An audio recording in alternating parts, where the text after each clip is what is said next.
रात के ठीक 2 बज रहे थे। पहाड़ों पर घना कोहरा छाया हुआ था। इतनी ठंड थी कि सांस से निकलती भाप भी जमती हुई महसूस हो रही थी। भारत की उत्तरी सीमा पर तैनात जवान अपनी अपनी पोस्ट पर सतर्क खड़े थे। उन्हीं में से एक था कैप्टन अर्जुन सिंह। अर्जुन हरियाणा के एक छोटे से गांव का रहने वाला था। बचपन से ही उसके मन में देशभक्ति की आग जलती थी। उसके पिता भी सेना में थे और कारगिल युद्ध में शहीद हो गए थे। तब अर्जुन सिर्फ 10 साल का था। उसी दिन उसने ठान लिया था कि वह भी फौजी बनेगा और देश की रक्षा करेगा। आज वह उसी बर्फीली सीमा पर खड़ा था जहां हर पल खतरा मंडराता रहता था। उस रात कुछ अजीब था। रेडियो पर अचानक हल्की सी खड़खड़ाहट हुई। सिग्नल कमजोर था। तभी वायरलेस पर आवाज आई, अलर्ट, सेक्टर 17 के पास संदिग्ध हलचल देखी गई है। अर्जुन की आंखें चौकन्नी हो गईं। उसने दूरबीन उठाई। कोहरे के पार कुछ भी साफ दिखाई नहीं दे रहा था, लेकिन उसके अनुभव ने उसे बता दिया था कि कुछ गड़बड़ जरूर है। टीम, मेरे पीछे आओ, उसने धीमी आवाज में कहा। 4 जवान उसके साथ बर्फ पर सावधानी से कदम रखते हुए आगे बढ़े।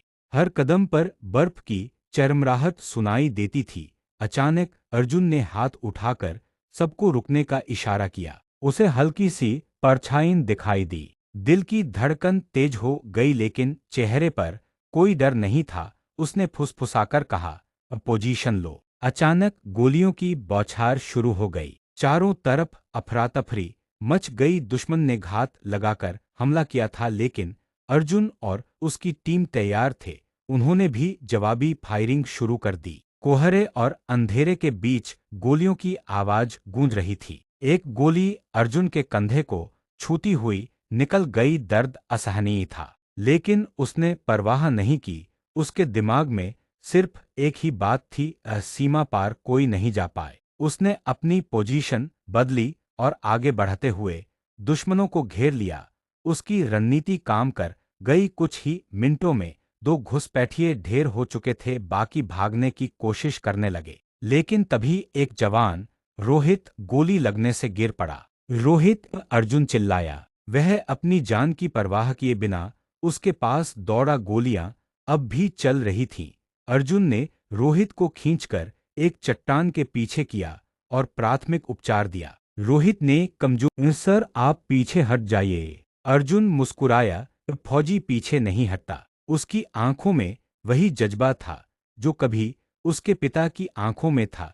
लड़ाई लगभग खत्म हो चुकी थी। बाकी दुश्मन या तो मारे गए या वापस भाग गए। सुबह की पहली किरण पहाड़ों पर पड़ी। कोहरा धीरे धीरे छंटने लगा। बर्फ पर खून के निशान साफ दिखाई दे रहे थे। अर्जुन घायल था, लेकिन जिंदा था। उसकी टीम ने एक बड़ी घुसपैठ को नाकाम कर दिया था। कुछ दिनों बाद अस्पताल में अर्जुन की आंखें खुली। कंधे पर पट्टी बंधी थी। सामने उसकी मां बैठी थी। उनकी आंखों में आंसू थे, लेकिन गर्व भी था।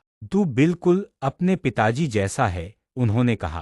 अर्जुन मुस्कुराया। मां, मैं बस अपना फर्ज निभा रहा था। उसी दिन सेना मुख्यालय से खबर आई कि कैप्टन अर्जुन सिंह को वीरता के लिए सम्मानित किया जाएगा। लेकिन कहानी यहीं खत्म नहीं होती। सम्मान समारोह के दिन अर्जुन मंच पर खड़ा था। तालियों की गड़गड़ाहट से पूरा हॉल गूंज रहा था। उसे शौर्य चक्र से सम्मानित किया गया। मेडल लेते समय उसकी नजर भीड़ में बैठे एक छोटे बच्चे पर पड़ी। बच्चा सेना की वर्दी पहने था और गर्व से अर्जुन को देख रहा था।